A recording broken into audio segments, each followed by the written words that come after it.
Hey there, entrepreneurs. My name is Sushant, and welcome to Trep Talks. This is the show where I interview successful e-commerce entrepreneurs, business executives, and thought leaders, and ask them questions about their business story, and also dive deep into some of the strategies and tactics that they have used to start and grow their businesses. And today, I'm really excited to welcome Jackie Burke to the show. Jackie is the founder of Tini Lux. Tini Lux is the first line of fashion, earrings, and other jewelry made specifically for people with metal allergies and sensitive ears. And today I'm going to ask Jackie a few questions about her entrepreneurial journey and some of the strategies and tactics that she has used to start and grow her business. So thank you so much for joining me today at Trep Talk, Jackie. Really appreciate it. Thank you for having me. I'm excited. So very interesting business for a very specific set of audience. Can you share a little bit about, what motivated you to start this business? Yeah, absolutely. I did not set out to start a business. I studied engineering in college and I was working as an engineer.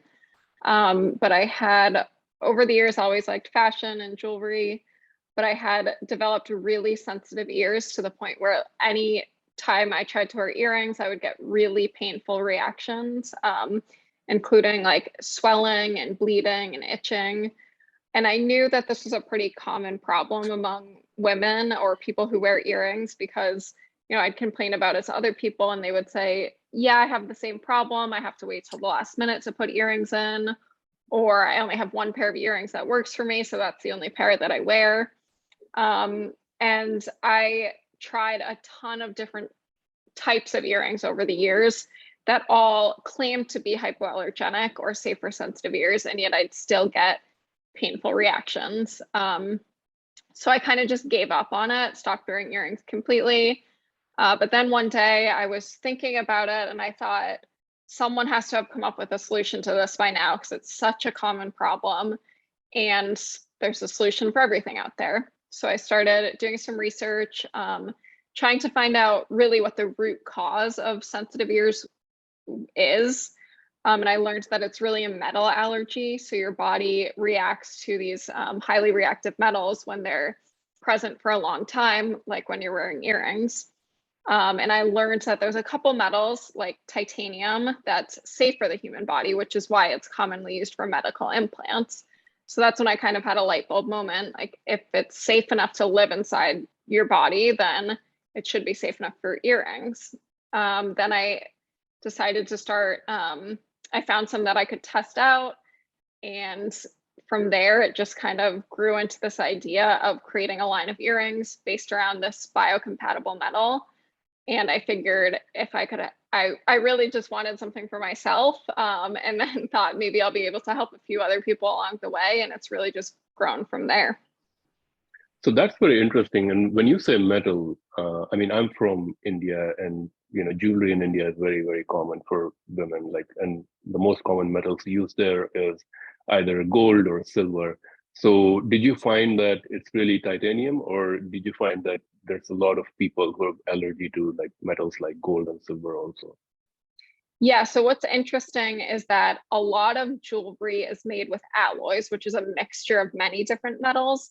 So even gold, when people buy gold earrings, they're generally buying 14 karat or 18 karat gold, which means that it's only a portion gold and then there's other metals mixed in. So it's often those other metals that could be causing an allergy for someone. And same with silver. Common metals used in fashion jewelry are like stainless steel, brass, sterling silver. Those are all metals that are a mixture of a bunch of different metals. So it was really interesting digging into, a lot of people know particularly that nickel is an allergen, but they don't realize that there's a lot of other metals that are allergens as well. So we realized, or I realized, that making something with pure titanium, there's only one metal and it's less risky than mixing a bunch of different metals, because most people don't know. Most earrings or jewelry don't come with an ingredient list. So you don't know how many different metals are in the products, and you don't know which ones exactly you're allergic to. Cool. In the early days, you said, your main profession, or by profession, you're an engineer. Was that in some way, in any way, useful to starting this business? And when you started this business, can you share a little bit about what were some of the first things that you did? Did you have to spend, like, did you invest your own money, or did you go a different way? Yeah, so I always say that on the Venn diagram of skills between what it takes to be a good engineer and what it takes to be a good entrepreneur, those circles don't even meet. They're Okay. entirely different skill sets. But looking back, I do think that working in engineering and working for a big company helped a lot with organization and time management and being detail oriented. I think those are all really important skills to have. But some of the most important skills or traits that you need to have to be willing to start a business and to be an entrepreneur are being willing to take risks and thinking outside the box and being creative. And those skills aren't really very useful in engineering. So it definitely was a big learning curve for me. But I also think that it helped that I was so excited to learn all of these new things because it was so different than what I was doing that kept me motivated. But the first steps that I took was to initially find a manufacturer. I knew it wasn't something that I wanted to or was going to be able to make myself. So I reached out to manufacturers, started sampling, and then found one that was good to work with and the quality of the product was good. And then from there, I looked into Shopify. I had heard of Shopify and I knew that that was a good platform for starting a website. I knew that I wanted to be online because this is a product that where people are searching for a solution. So I just kind of inherently knew that Google would be where most people would find us and that I needed to be online. So I always knew it was going to be an e-commerce business. And then initially I invested my own money. I invested a few $1,000s in inventory, and that was all I needed to get started.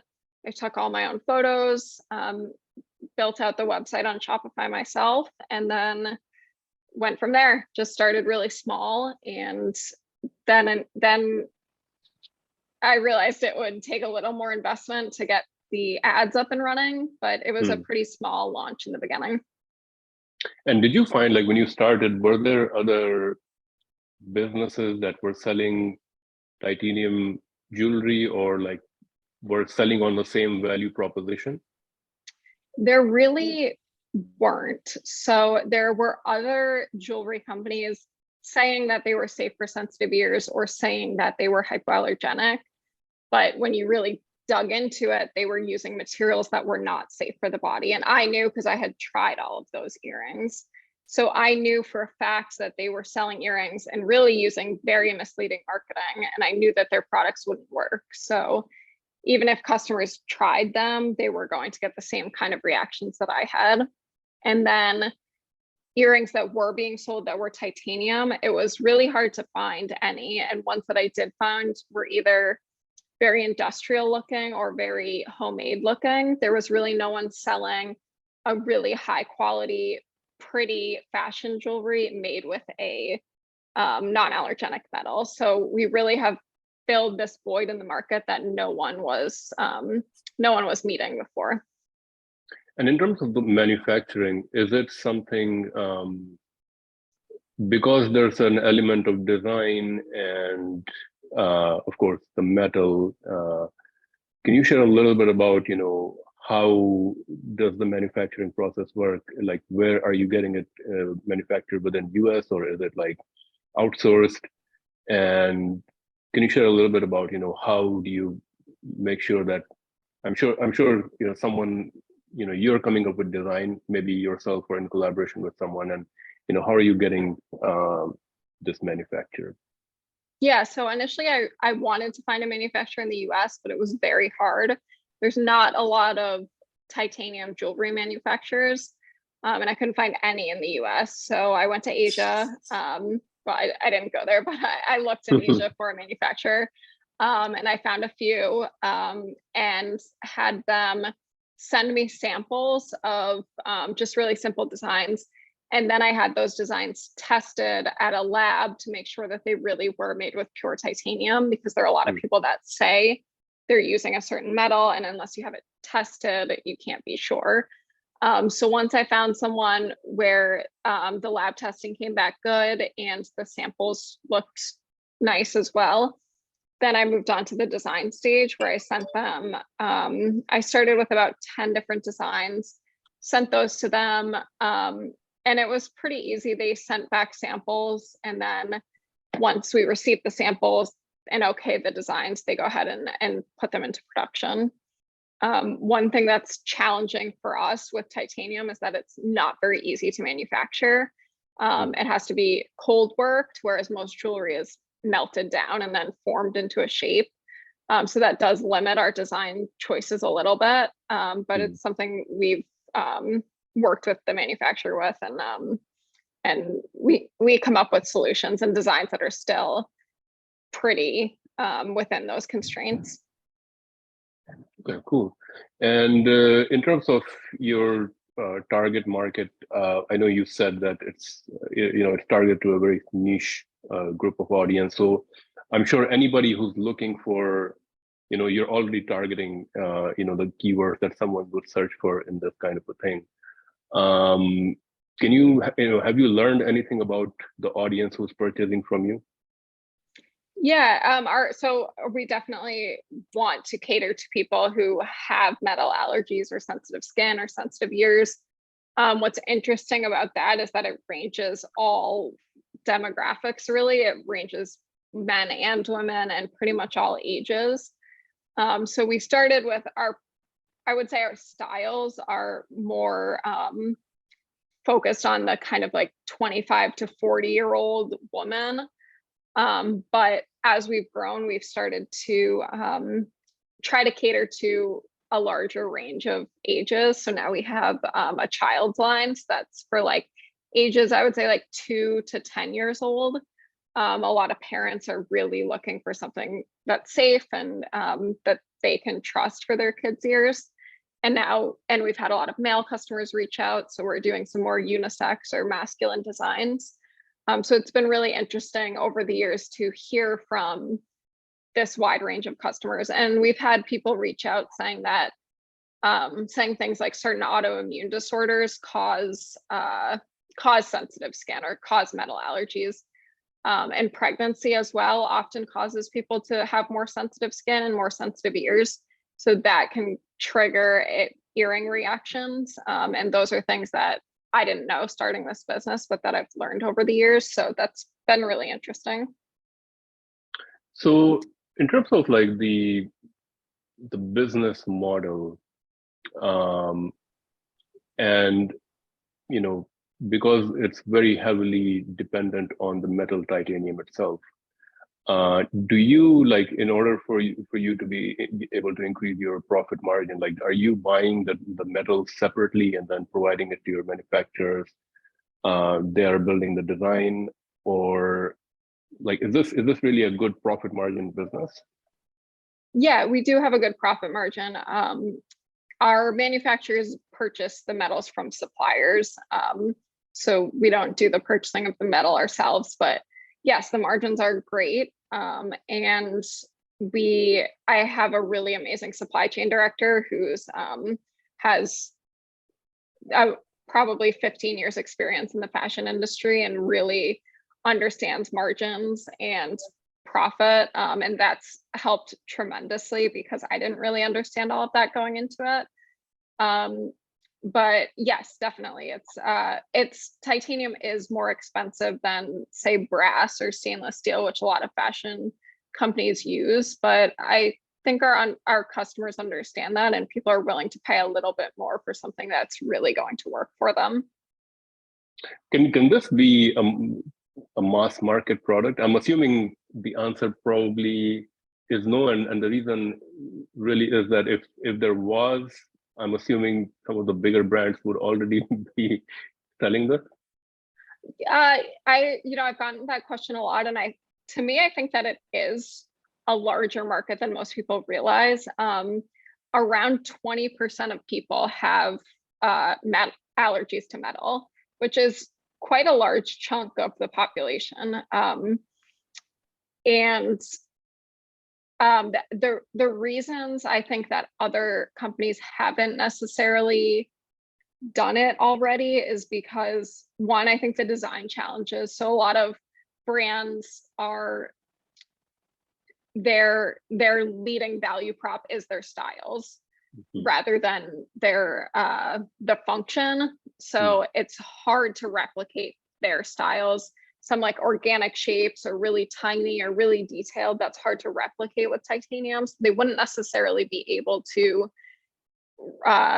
change over their whole product line, or their marketing is already built around a different metal, like say 14 karat gold. Like a company like Michalowicz, their whole brand is really built around affordable 14 karat gold jewelry. So to make a switch to titanium would be completely negating their entire marketing strategy. So I think that people have ignored it as a sector of the market, and that's allowed us to come in and fill that void. So when you started out and you created your Shopify store and you put this product into the market, at what point did you know that there is a demand and there's a good demand? Like, did you start getting orders right away and you were like, I hit a jackpot? Or not exactly, but we did definitely start getting orders right away, but it was slow. They were definitely trickling in. I basically started I just kind of threw the website up there, didn't really do any big launch strategy and didn't have a team or a big marketing dollars behind it. But I initially started investing in Google ads because, like I said, I knew people would be searching for this, and that is how we got most of our initial customers. And it kind of just steadily grew. There was never one big giant moment where all of a sudden we were, huge, but it steadily grew over the years. And I think I was definitely very nervous in the beginning that maybe the product wouldn't work for people. And I was so convinced because it had been like a miracle product for me. And then when we started getting orders and started getting really amazing reviews and really amazing feedback, that was when I felt like, okay, this is really working. People are really excited that this product exists. And then a couple years in was when I left my job to pursue it full time. And that was when I was really like, I believe in this, and I know that this is a product that people really want and people really need. And leaving your job, was that, the decision for that was like you had hit a certain revenue number in your business, or you were like, you felt confident? Yeah, it was really like I was making enough where I could pay myself a livable salary, and I felt comfortable then. And I also felt like, based on the revenue and the customer base that we had grown, I felt confident that I could make this work. Like I said, I'm not really a risk taker, so it took me a long time to really make that leap. And I probably could have made it sooner, but I wanted to be like really, really sure. I think, you've mentioned it a couple of times that, the skills for entrepreneurship and the skills for engineering don't overlap. Or I think that's a very broad generalization, because I would call you an entrepreneur because, you realized that there was a product that worked, and you realized that there would be a market for it. And I think entrepreneurship is not necessarily about risk taking. I think it's exactly what you did. Is like, you identified a market and you said, okay, this may work, and you of course there was a little bit of a risk, but it would be called calculated. So I think you're right. I think the calculated risk part is important. So in terms of your sales channels, how has it evolved? Which channels are you selling right now? Is it completely, your business completely direct to consumer through your website, or are you selling through different? It's about 99% direct to consumer. We have a few small boutiques that we sell through, but primarily through our Shopify channel. And then we also are on Amazon Prime. Okay, cool. And is Amazon a good source of getting orders for this kind of product? Yeah, we've actually been able to grow that pretty significantly this year. It kind of was on the back burner, and it's not very user friendly, and you don't get as, you don't really get to build a customer relationship on Amazon. So I don't know that it's really the best place to launch a business. But now that we've grown a little, we've been able to use it as almost like an outlet channel, like some products that weren't selling that well on our website, we sell on Amazon, or some products like spare earring backs. We sell those on Amazon, and usually if someone wants those, they want those right away. So having those on Amazon Prime is really great for people. So we've just tried to market it a little bit differently than we would on Shopify.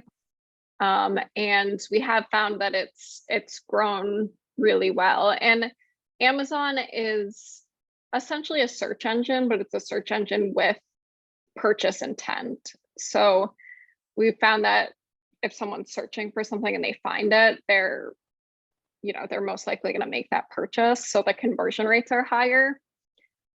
We also worked with a rep on Amazon who helped us set up the Vine review program, because Amazon's really heavily reliant on having reviews on your products. So if you don't get those initial reviews, it's going to be really hard to make sales on Amazon. But they do have programs that help you to get those in the beginning. So Amazon has those programs. Can you share a little bit more about what this, because I think this could be very useful for other entrepreneurs. Yeah, definitely. So once you're set up in Amazon, there's a program called Vine, and it allows you to, you can enroll your products in there. There's a little bit of a fee that you have to pay. And then those products are sent out to their reviewer program for free. And then those customers leave honest reviews based on their experience with the product. But it allows you to get that initial base of, say, 5 to 10 reviews on a product. And then once customers see that there's at least a couple reviews, they'll feel more confident purchasing. We also found that we emailed our existing customer list and announced that we were launching on Amazon, and we asked them to, if they were purchasing from us, to please leave a review. And a lot of people did, because a lot of people are, if they like your products, they're loyal customers. And the combination of those two things really helped us grow on Amazon. And is this, in your business, do you find that there's a lot of repeat purchases, or because once someone has, tried out one jewelry and it hasn't given them any, allergies or things like this, I'm sure, they want to get newer designs and so forth. What has been your experience with that? Yeah, we definitely have a large repeat purchaser rate, and it's something that we're really focusing on growing even more. We want our customers to be thrilled with their first purchase, and then feel like now they can buy anything now they can wear any of the products on our site. So we definitely have a strong retention marketing focus, and are building it even more this year. And yeah, that's one of the most important things that we look at, is whether customers are willing to purchase again. And some of our customers have purchased 20 or 30 times from us, because they truly have had issues. And this is, once they find something that works, are so excited and so loyal. So that's really amazing for us to see. That's really great. Now I want to get a little bit into the marketing side of things. So you mentioned that Google Ads works really well for you. Can you share a little bit more about, how has your marketing evolved over time when you started and to now, and what's working really well in terms of customer acquisition and retention? Yeah, it's changed. It's evolved quite a bit from the beginning. So in the beginning, I really started with Google Ads, and started focusing a lot of my spare time on search engine optimization. So what I did in the beginning was write blog posts for almost any question that someone could be asking about earrings or metal allergies. And that worked wonderfully. A lot of those blogs that I wrote in the beginning are still ranking on the first page of Google, and that brings in a lot of customers. I also reached out to, I searched the questions that people would be asking and found some blog posts that were written about people's journey trying to find earrings. And I reached out to those people and saw if they would be willing to write a blog post and try out our product. And some of those blog posts still to this day, 4 years later, bring us lots of customers. So those were really useful and inexpensive ways to market in the beginning. SEO is still a big part of our marketing, but now we've added Facebook and Instagram advertising. That helps because Google is difficult to scale because you can't put yourself in front of people. You're at the mercy of when people are searching for something versus Instagram or Facebook. Maybe someone needs this product, but they're not actively searching for it. But Facebook, you can put yourself in front of them. So you can scale a lot faster on those channels. We also spend a lot of time on TikTok now. TikTok, we find, is an even better social channel because it's really like a truly discovery-based platform. Like people are going on to just see whatever they see. And they're not so much going to just look at pictures of their friends and family. So we've had a couple viral videos on TikTok that really brought us a ton of customers and a ton of sales. It was really, really exciting to see because we've never seen that kind of growth on Facebook or Instagram. And now we're also doing a lot of in-person marketing events. So we've invited influencers and friends and community to a few different in-person social events. And that's been really fun because it's such a different experience to connect with people in person. And we found that we've gotten a lot of good growth and a lot of good content and engagement through those kind of events. That's awesome. I want to talk a little bit about TikTok. So I see that you are kind of like one of the primary faces for your TikTok.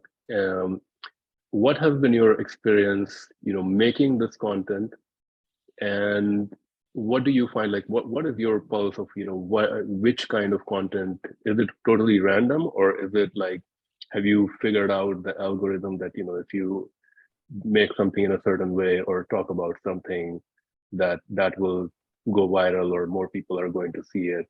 And is it like a specific kind of a person that comes through TikTok? Unfortunately, I have not figured out the algorithm at all. I had a few videos that kind of went viral and I thought that I had it figured out, but really it's just a mystery to me still. I think one of the keys is just being consistent and consistently posting things, staying up on the latest trends in terms of like the style of video and the sounds. There's been a couple videos that I think really went viral based on the sound that we used, and then it had good content behind it, so that helped. The initial video that I posted that really got us a ton of views and really converted into both traffic and sales and subscribers. It was just me talking. I was just in my living room. I was talking about metal allergies and what really causes sensitive ears. And it was just really direct and straight to the point and provided useful information. And I think a lot of people hadn't heard that information before. So that I think is what drove the success of that video.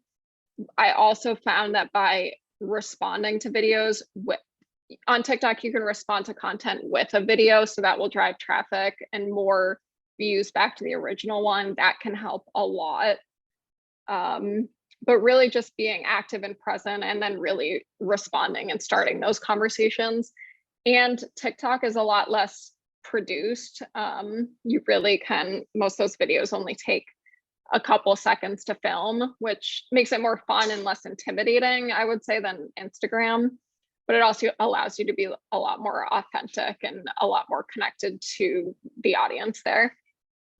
So you find that it's much easier to create TikTok content. You just turn on your phone and record the video. Do you use any like apps or something to like create these captions, or in terms of your workflow, like, can you share a little bit about how do you do it so that it's easy to create and does not take a lot of time? Yeah, I will send myself or save videos that I either sounds or styles of videos. Then I'll set aside a block of time, usually like 4 to 6 hours, 1 day a week, and we'll just film a ton of videos back to back. Most of the editing can be done right in TikTok. I also use an app called InShot if I'm like cutting up pieces of a video, and then you can upload it back into the app, but it's usually easiest just to do it right in the app itself. But yeah, it usually, it may take a couple takes if you're lip syncing something, but a lot of the content can just be responding to comments, which is pretty easy because then you don't even have to really think of what you're going to film. You just honestly respond to the questions that people have or the comments that people have, and that makes it easy to create content. You just answer the question and post it, and that's really a lot of times what people are looking for on there. So that's the workflow that I've been doing for the last 6 months or so, and it's worked really well for me. So in terms of like, because it seems like you're doing mostly organic on TikTok, so it's a little bit of a time commitment, but I'm assuming it's giving really good results for you. How big is your marketing team? Like, are you doing most of the marketing yourself? Do you have like in-house team, or do you work with an agency who helps you with like some ads and things like that? Yeah, so I do the marketing kind of direction and creative direction, and then I do a little, like I do the TikTok or some of the TikTok content. And then I have 2 people on my team that work in marketing full time. So one person does social media and in-person marketing and like influencer relations. And then another person does all of our search engine marketing and retention marketing. And we've got, most of that is pretty streamlined. So we have a very good workflow there. We're not really wasting a lot of time there. They have their own rhythms. And then we work with an agency to do our ad creative. In terms of influencer marketing, can you share a little bit, what are you doing it on both like Instagram, TikTok, and other places also, or it's a specific channel? And what have you learned about influencer to make it successful? It really hasn't been the best marketing source for us. We've struggled to really find the right fit with influencers. I think because our product is more function-based than style-based, it's hard to really get that across in a cool way with influencers. So we've definitely, it's been a learning curve, and we've struggled to really get that to a place where it's giving us a return that makes it worthwhile.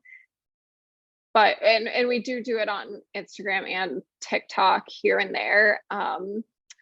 We've found that what's worked better for us with influencers is inviting them to in-person events. And then we can connect with them and they can share their product in a more authentic way with their audience. And that's gotten us a lot of engagement, and it's less expensive than paying for one-off content creation services or posts. I think influencer marketing has gotten to a place where it's just so expensive that I think it's really hard to see any type of return. So unless you have massive marketing budgets that you can spend without expecting a return and just spending it on brand awareness, it's really hard to make it work. At least that's been our experience. Oh, very interesting. In terms of fulfillment and shipping, I'm assuming that it's easier for your products given that they're probably very small and not very heavy.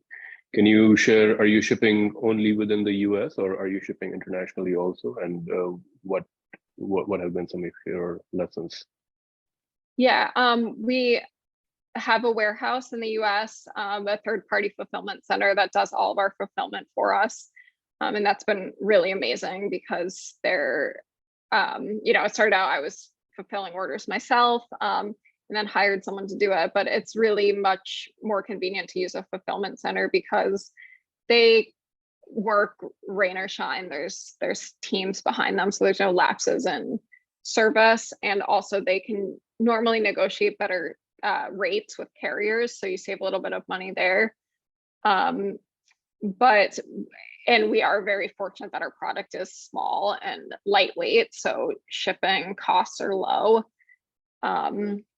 And we do ship internationally. International shipping costs are really high. There's some places we had a lot of customers from Australia, interestingly enough, and then due to COVID, shipping costs went through the roof to ship from the US to Australia.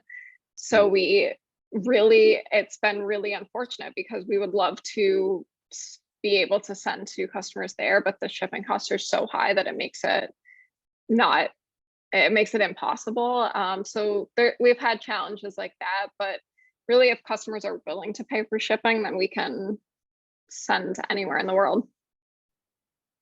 So if someone wants to sell in Australia, like would one way be to sell through a marketplace like Amazon? Like do they have like fulfillment by Amazon in Australia? So like you can send a bunch of inventory there and then basically they can fulfill locally. Is that like a viable option to go Yes. internationally? Yes, and we actually did do that. We have an Amazon Australia channel. It's still small, so it's not our entire product selection, but we sent a selection of products there. And we do think that that's a viable option if we have similar shipping problems in other countries. Amazon is pretty much everywhere in the world now, so that has worked out well for us. So, I mean, looking back at your entrepreneurial journey, you started out through engineering, but now do you look at yourself more as a business person, as a marketer? Because it seems like you're doing all of it, of course. What do you consider yourself today, running and growing the successful business? I definitely see myself as an entrepreneur, and marketing is a huge part of my job. So I definitely feel like that's my biggest focus day to day. But yeah, the journey has been amazing and really fun to go from really being an outsider and not knowing anything, and being able to learn something new. I feel like I'm learning something new every single day. So yeah, it's fun to look back at how far we've come. So in every entrepreneur journey, there's always failures, lessons learned, mistakes made. Can you share maybe, one of your biggest mistakes that you have made, or you consider it to be a big mistake or failure in your own entrepreneurial journey? What have you learned from it, and what can other entrepreneurs learn from it?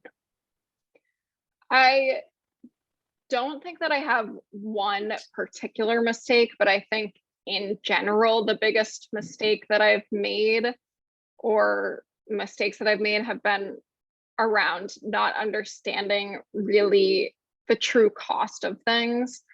So I think as a founder, as an owner, your biggest role is to spend money efficiently. There's like a million different ways you can spend money, and you can spend money infinitely. And I think there's been different things where maybe I overinvested in a certain product and didn't really understand that that would be a really hard product to sell through. And then it felt like it was just this wasted inventory, or spending money on influencer marketing without really having a clear strategy. It's so easy to spend money on those things. And when you have a limited budget or you're bootstrapping, that money, once it's gone, it's not coming back. So I think really understanding return on investment and costs of marketing and advertising spend is really, really important. How do you manage the wasted inventory? Because I'm assuming in this business, like if you create a design and it doesn't get traction in the marketplace, what do you do with those jewelry? I mean, you've invested money in the metal and the craftsmanship and everything. How do you do you do some sort of a testing before you create a product in larger quantities? Yeah, we've gotten much better about it now that I brought on my supply chain manager, Ashley. Um, she really keeps everything in line, and we've built out some kind of forecasting models. And now that we're 4 years in, it's a lot easier for us to know what customers are going to like. So now we're in a much better place where there's a lot less of that wasted in this inventory. But we found actually a really fun solution. Once or twice a year, we'll do these mystery box promotions where customers can get 4 products for the price of 1 in a mystery box. And we usually use that excess inventory that wasn't selling, and we'll combine it into a box, and it's a really good deal for the customer, and they get to try out a bunch of different things. And every time we've launched it, it's sold out in less than 15 minutes. So it turns out to be a fun way to get some return on that inventory. How do you get inspiration for your jewelry designs? Are you looking at other brands, and other designs in the market that do really well and try to use that inspiration? Or is it really, do you have a designer who is very experienced in jewelry design and they're coming up with I still do all of the designing. In the beginning, I really thought that I needed to have all these brand new designs that were different than everything else that was out there. And I found over the years that our customer in particular just seems to really like very, very simple styles. And I think that's because a lot of our customers are everyday women, and they like to just wear something simple that they can leave in 24/7. Also, a lot of our customers are kind of new or restarting their journey wearing jewelry. So they don't necessarily need these big statement pieces yet. They just want something simple to test out to see if it works for their ears. So understanding that and understanding our customer really drives our designs or my designs. So we know that our customers really love tiny hoops, they love tiny studs. So we just try to do variations on that. And now, before I design a collection, I try to come up with a theme behind it, and then just add a few pieces that we feel like are still missing that our customers are asking for, or something that might be just a little bit more fun or a slight variation on something that we've already done. And that makes it easier to design around that theme and context. in the jewelry world? Is there such thing as intellectual property around designs? If there is a design that, let's say, a jeweler has created, and you take that design inspiration and you create something similar, can you get sued, or is it that's not really an issue in this world? I believe there's copyright laws around designs, but I think for a lot of really simple stuff, like say a simple hoop or a simple stud, it would be impossible to have any ownership over the copyright designs for something that simple, because it's been around since the dawn of time. But certainly for certain jewelry features or more like iconic styles, like a designer like David Yurman, I'm sure there could be copyright infringement issues there. But for really simple stuff, it's would be really hard to. It's almost like a white t-shirt. You can't necessarily copyright something like that. So now we're going to move on to our rapid fire segment. And in this segment, I'm going to ask you a few quick questions, and you have to answer them maybe in 1 or 2 words or a sentence or so. So the first one is one book recommendation for entrepreneurs or business professionals, and why? There's a book called Fix This Next. It's by Mike Michalowicz. I've read it twice. I find that every time I read it, I'm at a different stage of my company, so it helps me really like that. In fact, all of his books are really great. So that's definitely my #1 recommendation. That's very interesting. I've heard this author from multiple people I've interviewed, maybe not this book, maybe a different book, but his Yes. this author's books are around accounting and processes. Am I correct on that? Or Yeah, he has a book called Profit First, which is also one of my yeah, top recommendations, helped me a lot. His are kind of general business advice, but they're very actionable and specific, which I found very useful. There's a lot of business books out there that are more theoretical. These are very actionable and practical. So I found his books extremely helpful, and they also apply to almost any small business. an innovative product or idea in the current e-commerce, retail, or tech landscape that you feel excited about?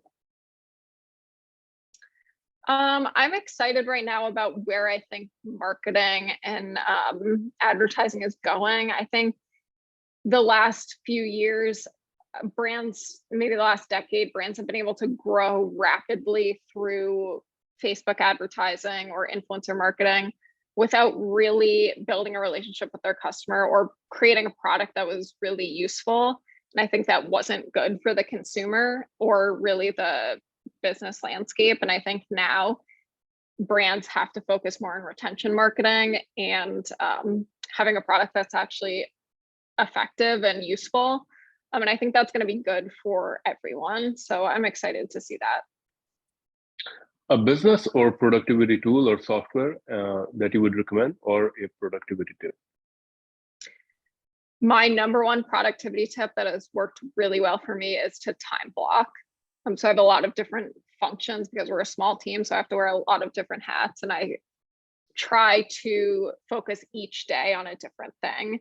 I learned or I read somewhere that it's really hard for your brain to switch back and forth between creative and analytical tasks. So I try to schedule anything creative on the same day and anything analytical on a different day. That's a very good advice.